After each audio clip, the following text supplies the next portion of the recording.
O te tūlai e whaile nei whaamtalanga wha Minisita au tui ni mta upu se lua. Mua o le malanga mai Amerika Samoa, o le waa, o le kite runner. Ma le mta upu lona lua, o malanga o waalele tongi pau mai seina. O le waa o le kite runner, na taunu mai le wafu I mta utu le asolofu luono o Aperila. Matoe malanga ese atu le asolofu fitu o Aperila. Na afua o na tautalangia le malanga le nei, ona ua tuta le waa I le wafu I sale lolonga. I le afiafi o le asolofu luono o Aperila. Ona tupu ai leo se fe upua inga I le waa o tangata whaingaruenga, I le wafu ma le au malanga.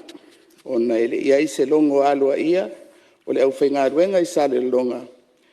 I le taunu watu o se waa, e iei le au waa, o le sese, ma le uta. Sa vala au le au whaingaruenga le wafu, I leo leo, ma o atua I loa leo leo, ma ave sui o le au whaingaruenga le wafu, ma le au waa, I le ofisa o leo leo, e whaiai a latu whamtalanga. Ua longo mai le ofisa o leo leo I savai, le ofisa tonu I a pia. Ma vala au whaatopetope ai loa, le fono o le komiti o le saunga le mu, I a pia. I le taiao o le asolofu fitu o Aperila, e tangu fia ai le mata upu. Nāri ali mai le fontanga, whamtalanga mtanga ruenga sese, sa whea ngai ma le taunu mai o le wa. Le pulengo o wafu, le mtanga ruenga o le soifua maloloina, le mtanga ruenga o tiute malafonga, mtanga ruenga o whemalanga inga, mtanga ruenga o ngā ruenga titele mawhala ua inga, ma le mtanga ruenga o leo leo. Na longo ina I le pulenga o wafu, le mtanga ruenga o tiute malafonga, I le taunu mai o le waa lea. Sa whaatino mua le siaki whaasoifua maloloina, e peo na masani ai. Na maua I loa, e le ai se outward clearance. O le pepa whaamaonia mai le wafu mulimuli na tu waa ese mai ai, mai Amerika Samoa. Ma toa I loa le whaanga solonga o le pasia o le waa. Na whai whesota inga o tātou ofisa ma Amerika Samoa, I le agent a le kite runner, I le tatau o na maua mai le outward clearance mai Amerika Samoa. Sa awina mai le pepa mai Amerika Samoa I se imeli, ma whaawawa I loa siaki, ma kilia masani, e au fia ai ma le ulu fale mai e le ngata o le waa a o tangata I Samoa. Na tuina atu e le ofisa o whemalanga inga le permita folau, cruising permit, mo lea waa. O lea permita e na o le folau ai le tuta ini wafu. O itu ai ngā permita masani ia e ave I waa whaila e ta milo I o tātou o ngā sami. Na maua whamatalanga ale au waa, o le latou whamoe moe, e a whea moli whanua, e piki ai le au malanga mai tutuila, na whelelei mai ma wha au wai I sale lolonga, e a wai I se whalawe lawe. E whete na I le whamoe moe, ma le permita folau, na ave I le waa, e le mtanga ruenga o whemalanga inga. Muli ane, I le asolofu fitu o Aperila, ai toe whaapopo mai le permita mai le mtanga ruenga o whelaua inga, e mawhai ai o na tuta le waa I isi wafu. Na whesiringia le ofisa o loi e sili, ini whaasalanga po ni molianga, moli nei me tā upu. Ai whaalia le tā ofi o le ofisa, ua tautua o penga, sea fuafuanga, ona na whaatanga le ulufale o le waa, e o tātou pūlenga ese.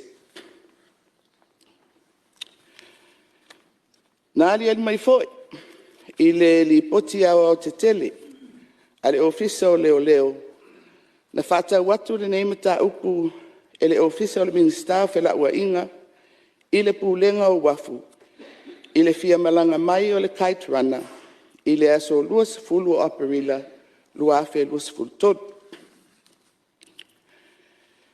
E ui le tele o lape o le nei mata upu, i le whaangasolonga o ala o mea. E manino na whaia le suesuenga a le ofisa o tiu te malafonga, i te tonu o le waa, e wha mautino ai uta o au mai ai. O le uta, ua na o ta umawhatu ai samasani mō whaalavelave. O le popolenga i le nei tu ainga mta upu. O le ulu whale mai o waa i o tātou o ngā sami, ma pā ia o tātou lau whanua ini awala ma whainga faasa'o-Tuuaia. E ono whiawea iai o loa e pei o whala au whasaina, mani au penga malosi. Ia manisi lava o loa e tatau o na whaulu whale aloa ia. O le tū lea o te manatu ai, e whaamawina le nei whaamatalanga, ai mai se le mautafono o le Atunuu. E whaeloa aloa ia, e le ai se afianga, o le saunga le mu o le Atunuu, i le malanga mai, o le kite runner. O lape, o le whaangasolonga o le malanga mai o le waalea, e toe whaamanatu ai, i le au whainga luenga, ma mautofi o le malo, le tino ma le whaamaoni, i le whaatino tiute ma mtawhai oi, i ala o mea ua whaatūranga ina. Lau whiunga le whongiftarai man malu al pārmene, le mta upulona lua, o malanga tongi pau. Ini vai aso taluai nei, ua whaasala wai ni whaamatalanga, whaamalulu. A Minisita e to lua i le Atunuu. Ona onisi o afianga i le whaasolonga o au malanga mai seina. Tau wala mai malanga tuusao, ma ua o manatu ai, e te tau ana whaisi whaamatalanga, Minisita i le nei mtau. O le masina o me, whaasolo mai a iuni. Na taunu mai eini malanga tuusao, chartered, e lua mai seina, e au mai ai tangata ta whao mai. O le vai le lua se lau le tolus fulu e le tolus se lau pa sese o malanga nei. O le nei tapenanga, o se au nanga se company tu maoti, o le Travel Focus, Hong Kong Limited. I le whatinonga o le atau mawhainga, na langa ai finagalo o le Atunuu. I le tu maoti o tu risi, tangata tawhao mai.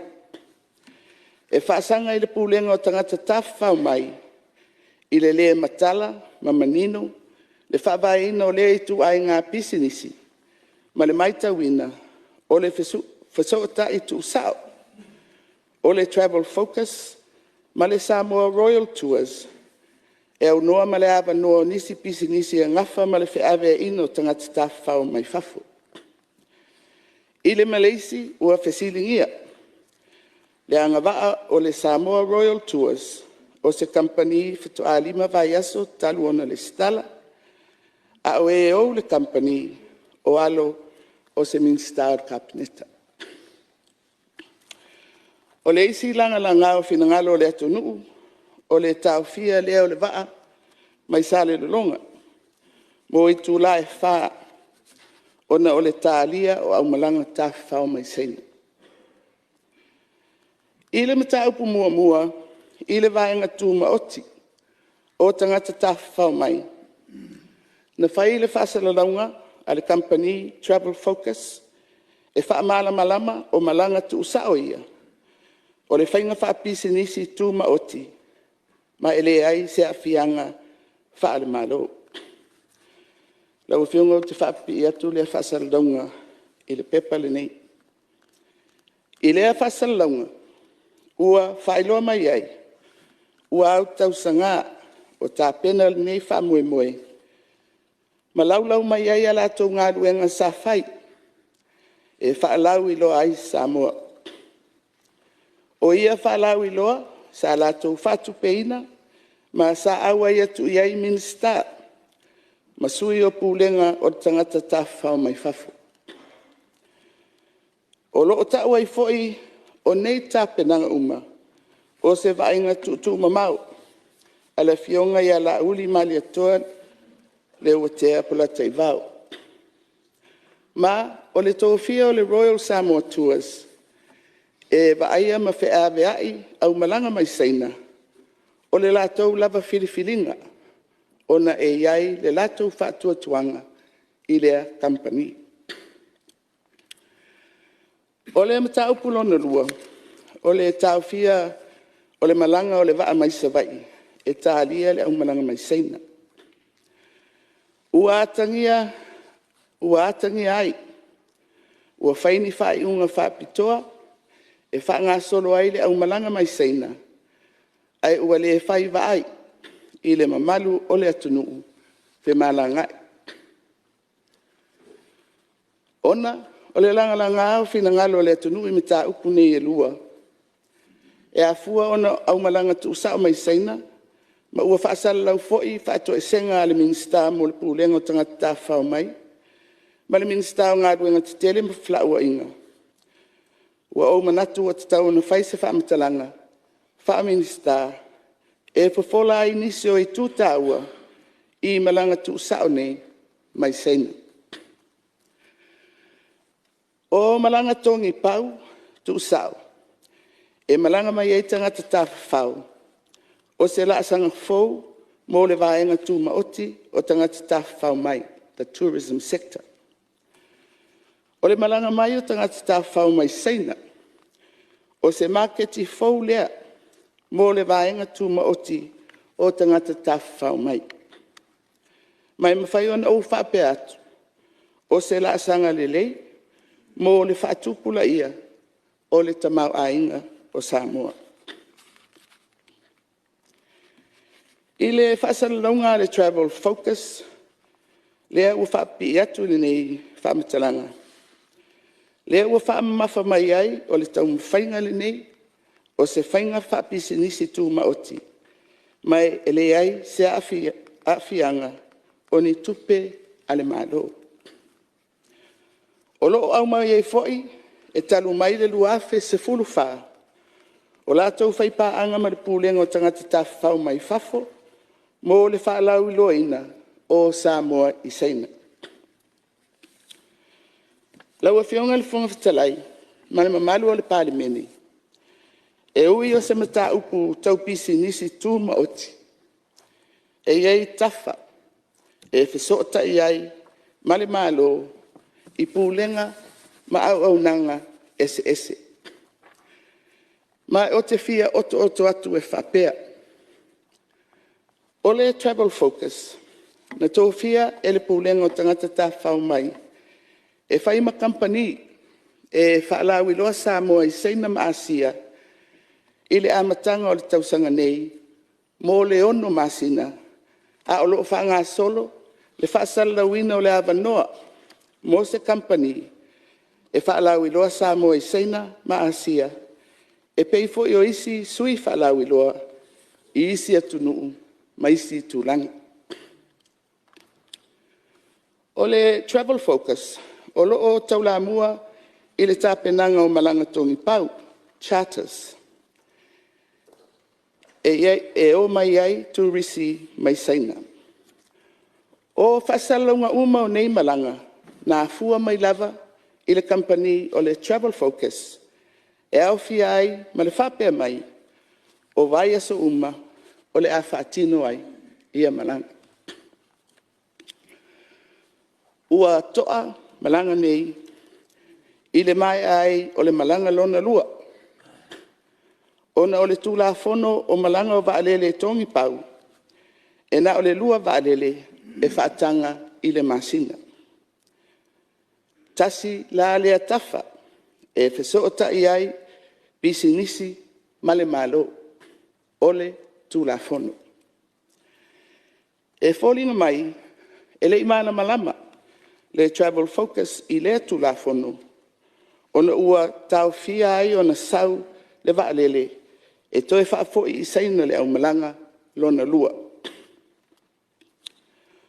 O malanga e lua e whaatanga i le tūlafono, na whaitau i le ulua i malanga mai, ma le malanga toe whaafo i o le au malanga mua mua. O le malanga toe whaafo i mua mua, na au mai e le au malanga lona lua. O le vaalele, na fuafua e toe whaafo i e le au malanga lona lua, e tolu i e vaalele i le masina, lea na tauwhia ona o le tūlafono. Ona ua toa le whaangasolonga o malanga nei, ai maise o le Faatonu-A o pa sese e lua se lau mo na tupu i Samoa. Na whaatalasanga mai e loa le company o le travel focus, ma le pūlenga o tangata tawhau mai, i le matanga ruenga o le vai fafu. Mo se pe mita whaavao malo, e whaatangai le lele mai o le vaalele, e toe whaafoi le au malanga lona lua mai seina. E ui, o ia i tu ainga pe mita, e le masani o na avea mo malanga whaapisi nisi, ai ua whaamatu watu i lunga o le vainga mo tangata o le a awhia. O le tawhalona tolu, e whesota ia i le pisi nisi ma le malo. O le iai o ni whaia mani mautofi o le malo. O le ua manino, le whaasalaunga a le travel focus, i sa lato usotanga ua leva ma le Minisita-Lagalaga Faatonu-A, ma ua whaalia foi e pule lava latou i le filifilia o company Samoa latou te ngāli lue whatasi. Lea e iai le Samoa Royal Tours o se company a alo o le Minisita-Lagalaga Faatonu-A. O te toe whatulanga atu tafa i e toru. E whesota i ai le company o le travel focus ma le malo. Mua mua o le travel focus na tō fia e pūlenga o tangata tawhau mai e whaima company e whaalawi loa Samoa agent i Sainam Asia i le amatanga o le tausanga nei. Mō le ono masina a o whaanga solo le whasalawina o avanua mo company e fia avea masui aloa i o le pūlenga e whaalawi loa Samoa. Lua o tūlafono e pūlea ai fe malanga inga o vaalele tongi pau. Ma le lona tolu o whaia ale travel focus ma mautofi o le malo. Lau a fionga le whangwhitalai man malu al palimeni.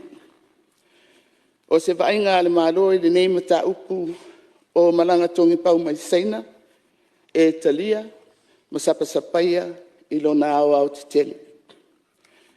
E tele whamanuianga e tau wala mai ai. E le fia tau mia foi le whamaite o pisi nisi fou i to tonu o le Atunuu. O te fia tau tala pupu i le company le nei o le Travel Focus Hong Kong Limited. O se company e le stala i Hong Kong ma e lua ana matata o lo tau ave mo Samoa. O le sui alo ia o le pūlenga o tangata whao mai fafo e whaalawi loa Samoa i Sainam Asia a o se company foi o lo tau la mua i malanga tongi pau mai Saina lea na amata i le masina o me. E malo si lava le una ina o le fuafuanga mo malanga tongi pau nei, mai e ui sa Faatonu-A e le STA, le tau Faatuai te isi, ona le o lava saunia o tātou wharitani malo Moni malanga te tele, ai sa Faatonu pea. Ole pōlenga ole pūlenga, ma le tātou mālo, ina nei le talinga o mālo nei, o na whai lea ma pona o Samoa I tala ave, reputational damage.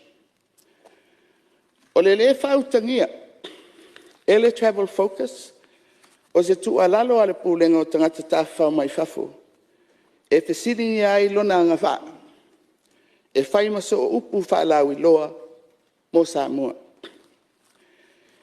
I le tūlanga fo'i o se pisinisi ua ulu whale mai I Samoa, e atangia I ana whaasalalaunga, fōlinga ua ia te I la tōni anga wātu pito, e tawhiri sauno ai, I ni ana ngaioinga ma mea e whai. Lea lawa ta oto lape o le tau mwhainga le nei. Langa a finagalo le Atunuu I le tū maoti o tangata malanga tafa o mai. Whai ti o le Atunuu whi malangai I le vāo motu. Muta whafuasei whai ngā malanga, ona o le muli ta ia o tū la whono o malanga tongi pau. Whafuasei ia isi tu tino le malo, e tau fo ia ai le awhianga o tanangata malanga mai seina. Upu ia, mautofi o le malo. Lau whionga le whangawhitalai ma le malo o le parliament. E le mama ia te o le taitai o le malo, le awhia o au Minisita I le mta upul nei. O pūlenga le lei, good governance. Se tasi le o poutu, o pou e lima o le anava o le vaenga wha upufai, o le Faatonu-A I le atua Samoa o tasi. O whai al Minisita Faatono-A ma le travel focus, po tangata o lea company, ua manino mai a lātou whasalalaunga. Ua whae loa foi e le Minisita, o na alo e ona le company lea, e ngā rurue whapaanga ma le travel focus. Lau e whionga le whangawhitalai, ma le mamalu o le parliament. E le o se mea fau, le iai o pisinisi a whaipule. Ai peitai I le umia o tofi whaale malo, o le whainga whaavae, e solo muli ese whaipule mai a lātou pisinisi, ai tau ave a inga ma ia wha mautino ai, le tuu mawai o malo si anga o tofi whaale malo, o le vasenga o whaipule po o Minisita, ma a lātou whaia wha pisinisi. Ai maise ia le whaonga ina tofi, e sa ili ai ni whamanuianga mo lātou lava. E tāua ia te au Minisita. E mo o mia le au wā. E tau ave le ngā ruenga whaifatasi a le kapeneta. Ai o te le fia pau ina foi. Le whainga whaapisinisi ua lewa o na whaavae, ma ua whaase e whaauau e alo ma whanau, ona ua umia tofi o le malo o tūlanga māsani ia.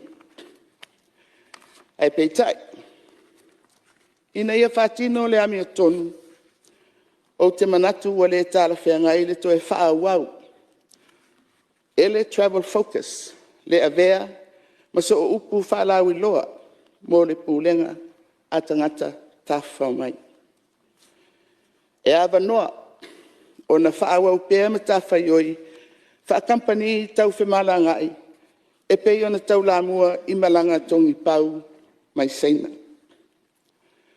O se tūlanga le nei, e wha mautino ai le tāwa vai, o le nei company, mani whisota inga, ma mautofi o le maro.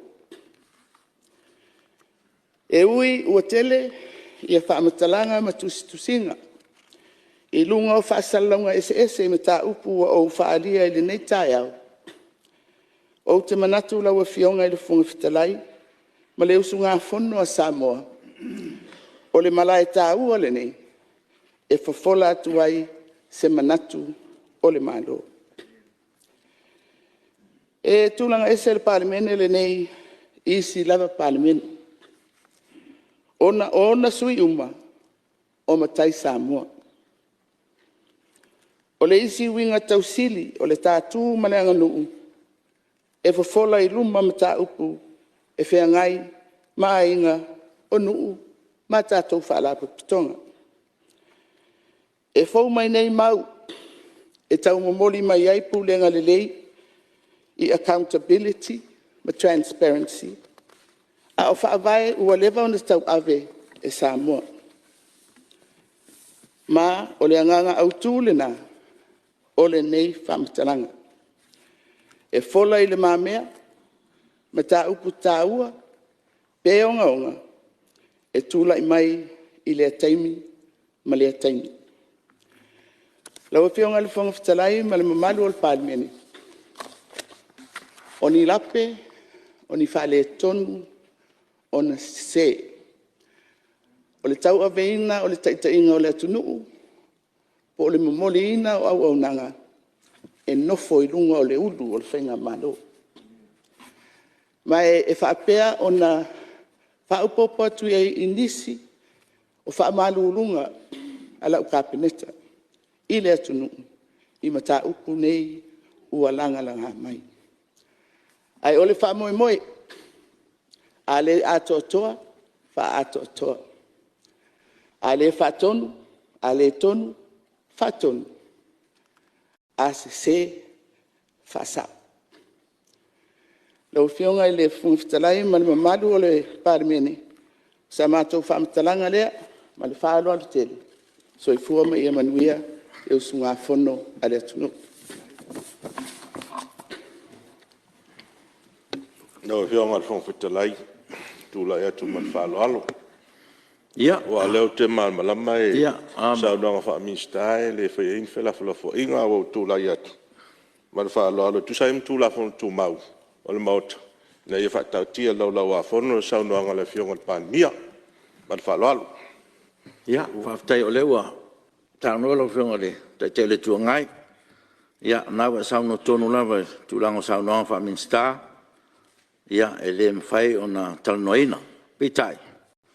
Ia, alo o iei tatu tu lafon tu mau, e whain whatu me se lafo. Mtau sanga mai i le maota, e ia whatatia lunga lau a whono le saunang wha Minisita. Ia, lau a whionga whong whitalai, ia, tui whatu atu le lafo. E na ia whatatia lau a whono saunanga le whionga le pandemia. Pālua, le Minisita Faatoa-A whainga whaiva, Minisita o leo fol pui papel sui o faasa'o-Tuuaia numero 5, papel sui o satpoitea, ia papel le sui o faleata numero 4. Sili pa maonia lafo, o e finagalo e sa no mali oe. Au ese le ai. Ua manu malo le oe. Ia, o le la patatia le saunong fa Minisita le fionga tamatai palmia, ile la loa fono, ma fatu langa e lo siaso e talanoina ai.